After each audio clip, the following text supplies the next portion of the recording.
ಹರೇ ಕೃಷ್ಣ. ಎಲ್ಲ ಕೇಳುಗರಿಗೂ ಶ್ರೀಮದ್ ಭಾಗವತದ ಅಧ್ಯಯನಕ್ಕೆ ಸ್ವಾಗತ.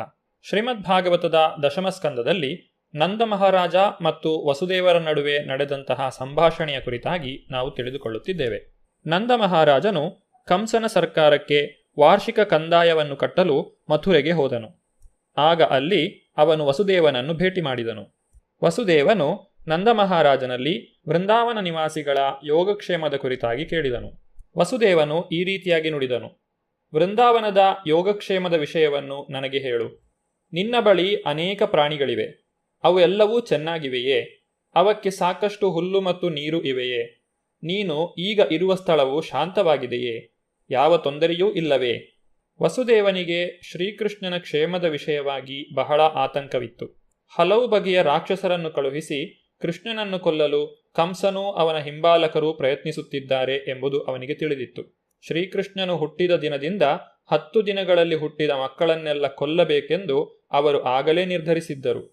ಕೃಷ್ಣನ ವಿಷಯವಾಗಿ ವಸುದೇವನಿಗೆ ಬಹಳ ಆತಂಕ ಉಂಟಾದ್ದರಿಂದ ಅವನು ಕೃಷ್ಣನ ವಾಸಸ್ಥಳದ ಭದ್ರತೆಯನ್ನು ಕುರಿತು ಪ್ರಶ್ನೆ ಮಾಡಿದನು. ನಂದ ಮಹಾರಾಜನ ರಕ್ಷಣೆಯಲ್ಲೇ ಇದ್ದ ಬಲರಾಮ ಮತ್ತು ಅವನ ತಾಯಿ ರೋಹಿಣಿಯ ವಿಷಯವಾಗಿಯೂ ಪ್ರಶ್ನಿಸಿದ. ಧಾರ್ಮಿಕ ತತ್ವಗಳನ್ನು ಉಳಿಸಿಕೊಂಡು ಬರುವುದು, ಆರ್ಥಿಕ ಮುನ್ನಡೆ ಮತ್ತು ಇಂದ್ರಿಯ ಬಯಕೆಗಳನ್ನು ತೃಪ್ತಿಗೊಳಿಸುವುದು, ಈ ಎಲ್ಲವೂ ನೆಂಟರಲ್ಲಿ, ರಾಷ್ಟ್ರಗಳಲ್ಲಿ ಮತ್ತು ಮಾನವ ಕುಲದಲ್ಲಿ ಸಹಕಾರವನ್ನು ಅವಲಂಬಿಸಿದೆ ಎಂದು ವಸುದೇವನು ಹೇಳಿದ. ಆದ್ದರಿಂದ ತನ್ನ ಸಹಮಾನವರಿಗೂ ಗೋವುಗಳಿಗೂ ಯಾವ ತೊಂದರೆಯೂ ಆಗದಂತೆ ನೋಡಿಕೊಳ್ಳುವುದು ಪ್ರತಿಯೊಬ್ಬರ ಕರ್ತವ್ಯ.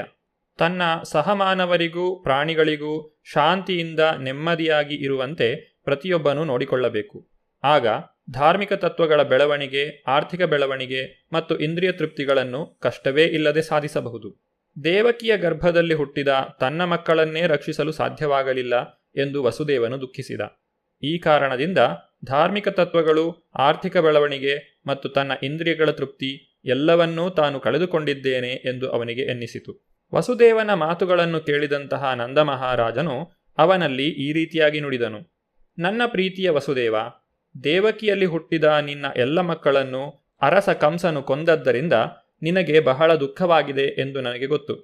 ಕಡೆಯ ಮಗುವು ಹೆಣ್ಣು ಮಗುವಾದರೂ ಕಂಸನು ಅವಳನ್ನು ಕೊಲ್ಲಲು ಸಾಧ್ಯವಾಗಲಿಲ್ಲ. ಅವಳು ಸ್ವರ್ಗಲೋಕಗಳಿಗೆ ಹೋಗಿದ್ದಾಳೆ. ಪ್ರಿಯ ಗೆಳೆಯ, ದುಃಖ ಪಡಬೇಡ. ಕಣ್ಣಿಗೆ ಕಾಣದ ನಮ್ಮ ಹಿಂದಿನ ಕರ್ಮಗಳೇ ನಮ್ಮನ್ನು ನಿಯಂತ್ರಿಸುತ್ತವೆ. ಪ್ರತಿಯೊಬ್ಬನೂ ತನ್ನ ಪುಣ್ಯ ಕಾರ್ಯಗಳಿಗೆ ಒಳಪಟ್ಟಿರುತ್ತಾನೆ. ಕರ್ಮ ಮತ್ತು ಅದರ ಪ್ರತಿಫಲದ ಸಿದ್ಧಾಂತವನ್ನು ತಿಳಿದವನು ಜ್ಞಾನಿ. ಅಂತಹ ಮನುಷ್ಯನ ಮೇಲೆ ಸುಖದ ಅಥವಾ ದುಃಖದ ಯಾವುದೇ ಸಂಗತಿಯು ಪರಿಣಾಮವನ್ನು ಮಾಡುವುದಿಲ್ಲ. ಆಗ ವಸುದೇವನು ಈ ರೀತಿಯಾಗಿ ನುಡಿದನು: ಪ್ರಿಯ ಗೆಳೆಯ, ನೀನು ಸರಕಾರಕ್ಕೆ ಕಂದಾಯವನ್ನು ಕೊಟ್ಟು ಮುಗಿಸಿದ್ದರೆ ಬೇಗನೆ ನಿನ್ನ ಸ್ಥಳಕ್ಕೆ ಹಿಂದಿರುಗು. ಏಕೆಂದರೆ ಗೋಕುಲದಲ್ಲಿ ಏನಾದರೂ ತೊಂದರೆ ಆದೀತು ಎಂದು ನನಗೆ ತೋರುತ್ತದೆ. ನಂದ ಮಹಾರಾಜ ಮತ್ತು ವಸುದೇವರ ನಡುವೆ ಈ ಸ್ನೇಹಮಯ ಮಾತುಗಳಾದ ನಂತರ ವಸುದೇವನು ಮನೆಗೆ ಹಿಂದಿರುಗಿದನು. ನಂದ ಮಹಾರಾಜನೊಂದಿಗೆ ಮಥುರೆಗೆ ಬಂದಿದ್ದ ಗೋಪಾಲಕರೂ ಹಿಂದಿರುಗಿದರು. ನಂದ ಮಹಾರಾಜನು ಹಿಂದಿರುಗುತ್ತಿದ್ದಾಗ ಗೋಕುಲದಲ್ಲಿ ಏನಾದರೂ ತೊಂದರೆಯಾದೀತು ಎಂದ ವಸುದೇವನ ಮಾತನ್ನು ಪರಿಭಾವಿಸಿದ.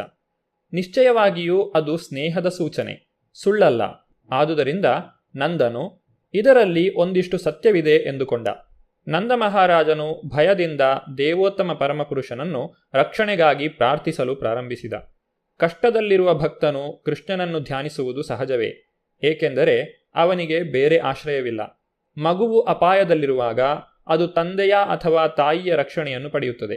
ಹಾಗೆಯೇ ಭಕ್ತನು ಸದಾ ದೇವೋತ್ತಮ ಪರಮಪುರುಷನ ಆಶ್ರಯದಲ್ಲಿ ಇರುತ್ತಾನೆ. ಆದರೆ ನಿರ್ದಿಷ್ಟವಾಗಿ ಅಪಾಯವನ್ನು ಕಂಡಾಗ ಬಹುಬೇಗನೆ ಪ್ರಭುವನ್ನು ಸ್ಮರಿಸುತ್ತಾನೆ. ತನ್ನ ರಾಕ್ಷಸ ಮಂತ್ರಿಗಳೊಡನೆ ಸಮಾಲೋಚನೆ ಮಾಡಿ ಕಂಸನು ಪೂತನಿ ಎನ್ನುವ ಮಾಟಗಾತಿಗೆ ನಗರಗಳಲ್ಲಿ, ಹಳ್ಳಿಗಳಲ್ಲಿ ಮತ್ತು ಹುಲ್ಲುಗಾವಲುಗಳಲ್ಲಿ ಎಲ್ಲ ಕಡೆ ಇದ್ದ ಮಕ್ಕಳನ್ನು ಕೊಲ್ಲುವಂತೆ ಆದೇಶಿಸಿದ. ಭಯಂಕರವೂ ಪಾಪಕರವೂ ಆದ ರೀತಿಗಳಲ್ಲಿ ಪುಟ್ಟ ಮಕ್ಕಳನ್ನು ಕೊಲ್ಲುವ ದುಷ್ಟ ಜಾಣ್ಮೆ ಅವಳಿಗಿತ್ತು. ಕೃಷ್ಣನ ಪಾವನ ನಾಮಗಳನ್ನು ಜಪಿಸದಿರುವಾಗ ಮತ್ತು ಕೇಳದಿರುವಾಗ ಮಾತ್ರ ಇಂತಹ ಮಾಟಗಾತಿಯರು ತಮ್ಮ ದುಷ್ಟ ಜಾಣ್ಮೆಯನ್ನು ಪ್ರಯೋಗಿಸಬಲ್ಲರು. ಗಮನವಿಲ್ಲದೆಯೇ ಆಗಿರಲಿ, ಕೃಷ್ಣನ ಪವಿತ್ರ ನಾಮವನ್ನು ಉಚ್ಚರಿಸಿದಾಗ ಮಾಟಗಾತಿಯರು, ಭೂತಪ್ರೇತಗಳು, ವಿಪತ್ತುಗಳು ಇಂತಹ ಎಲ್ಲ ಅಂಶಗಳು ಕೂಡಲೇ ಮಾಯವಾಗುತ್ತವೆ. ಕೃಷ್ಣನ ಪವಿತ್ರ ಹೆಸರನ್ನು ಶ್ರದ್ಧೆಯಿಂದ ಜಪಿಸಿದ ಕಡೆ, ಅದರಲ್ಲಿಯೂ ಪರಮಪ್ರಭುವೇ ಇದ್ದ ವೃಂದಾವನದಲ್ಲಿ ಇದು ಖಂಡಿತವಾಗಿಯೂ ಸತ್ಯವಾದ ಮಾತು. ನಂದ ಮಹಾರಾಜನ ಸಂದೇಹಗಳಿಗೆ ಕೃಷ್ಣನಲ್ಲಿ ಅವನಿಗಿದ್ದ ಪ್ರೀತಿಯೇ ಕಾರಣ. ಪೂತನಿಗೆ ಎಷ್ಟೇ ಶಕ್ತಿ ಇದ್ದರೂ ಅವಳಿಂದ ಯಾವ ಅಪಾಯವೂ ಇರಲಿಲ್ಲ. ಇಂತಹ ಮಾಟಗಾತಿಯರಿಗೆ ಖೇಚರಿ ಎಂದು ಹೆಸರು. ಹೀಗೆಂದರೆ ಅವರು ಆಕಾಶದಲ್ಲಿ ಹಾರಬಲ್ಲರು ಎಂದರ್ಥ. ಪೂತನಿಗೆ ಮಾಟವು ತಿಳಿದಿತ್ತು. ಆದ್ದರಿಂದ ಅವಳನ್ನು ಭಾಗವತದಲ್ಲಿ ಖೇಚರಿ ಎಂದು ವರ್ಣಿಸಿದೆ. ನಂದ ಮಹಾರಾಜನು ವಾಸವಾಗಿದ್ದ ಗೋಕುಲ ಪ್ರದೇಶವನ್ನು ಪೂತನಿಯು ಅಪ್ಪಣೆಯಿಲ್ಲದೆ ಪ್ರವೇಶಿಸಿದಳು. ಒಬ್ಬ ಸುಂದರ ಸ್ತ್ರೀಯಂತೆ ಉಡುಪನ್ನು ತೊಟ್ಟು ಅವಳು ತಾಯಿ ಯಶೋದೆಯ ಮನೆಯನ್ನೇ ಹೊಕ್ಕಳು. ಆಕೆ ಬಹಳ ಲಾವಣ್ಯವತಿಯಾಗಿ ಕಾಣುತ್ತಿದ್ದಳು.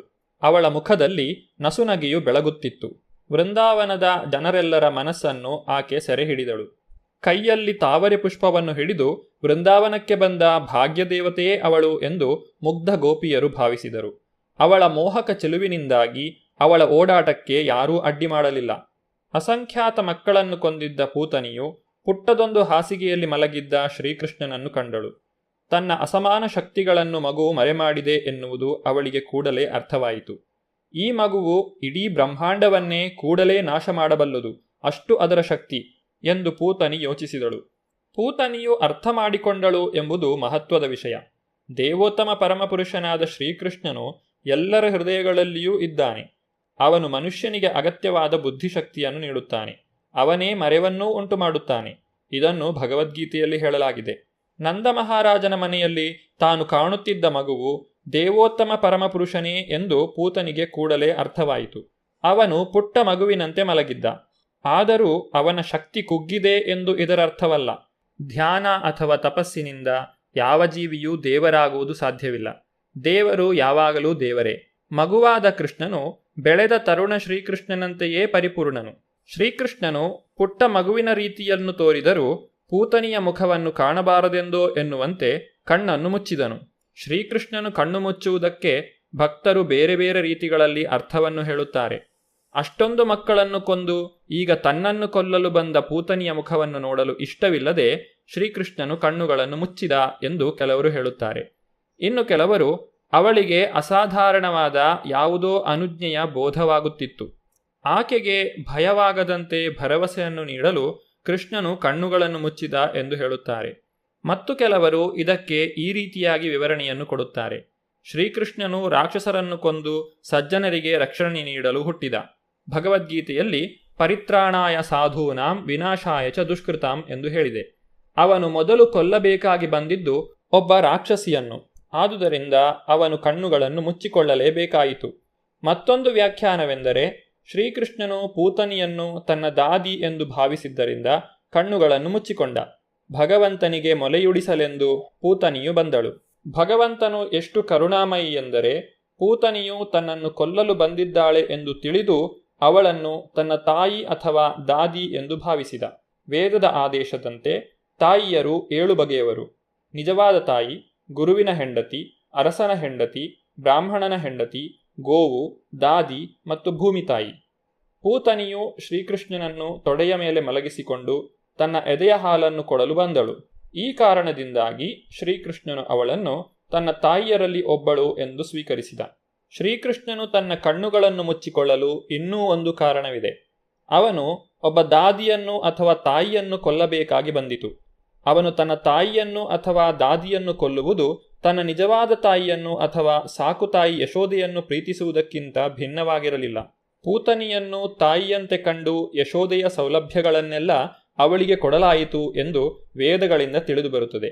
ಐಹಿಕ ಜಗತ್ತಿನ ಕೋಟಲೆಗಳಿಂದ ಯಶೋದೆಗೆ ಮುಕ್ತಿ ನೀಡಲಾದಂತೆಯೇ ಪೂತನಿಗೆ ಕೂಡ ಮೋಕ್ಷವನ್ನು ಕರುಣಿಸಲಾಯಿತು. ಕಣ್ಣುಗಳನ್ನು ಮುಚ್ಚಿಕೊಂಡಾಗ ಪೂತನಿಯು ಅವನನ್ನು ತೊಡೆಯ ಮೇಲೆ ಇಟ್ಟುಕೊಂಡಳು. ಸಾವಿನ ಸಾಕಾರ ರೂಪವನ್ನೇ ಕೈಯಲ್ಲಿ ಹಿಡಿದುಕೊಂಡಿದ್ದೇನೆ ಎಂದು ಅವಳಿಗೆ ತಿಳಿದಿರಲಿಲ್ಲ. ಹಾವನ್ನು ಹಗ್ಗ ಎಂದುಕೊಂಡವರು ಸಾಯುತ್ತಾರೆ. ಹಾಗೆಯೇ ಶ್ರೀಕೃಷ್ಣನನ್ನು ಕಾಣುವ ಮೊದಲು ಪೂತನಿಯು ಎಷ್ಟೋ ಮಕ್ಕಳನ್ನು ಕೊಂದಿದ್ದಳು. ಆದರೆ ಈಗ ತನ್ನನ್ನು ಕೂಡಲೇ ಕೊಲ್ಲುವ ಸರ್ಪವನ್ನು ಸ್ವೀಕರಿಸುತ್ತಿದ್ದಳು.